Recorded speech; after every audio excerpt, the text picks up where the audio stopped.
presented by Mathli Express Music.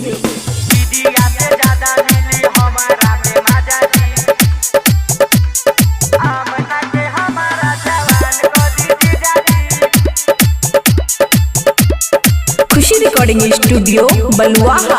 हमारा पता नहीं एहसान क दीजी जाजी, हमारा पता नहीं एहसान क दीजी जाजी। आम खाके हमारा जवान क दीजी जाजी, आम खाके हमारा जवान क दीजी जाजी।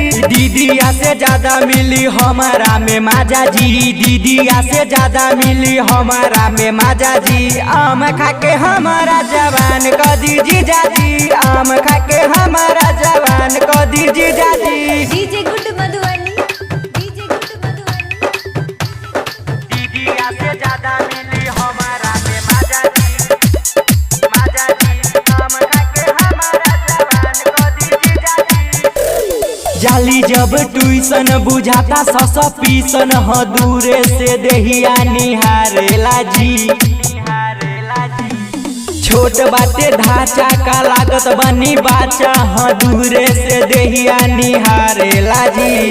कोरा में सुता के हमरा लीही खूबे माजा जी, कोरा में सुता के हमरा लीही खूबे माजा जी। आम खाके हमारा जवान क दीजी जाजी, आम खाके हमारा जवान क दीजी जाजी। DJ good Madhubani, DJ good Madhubani. कोरा में सुता के हमरा लीही खूबे माजा जी, आम खाके हमारा जवान क दीजी जाजी।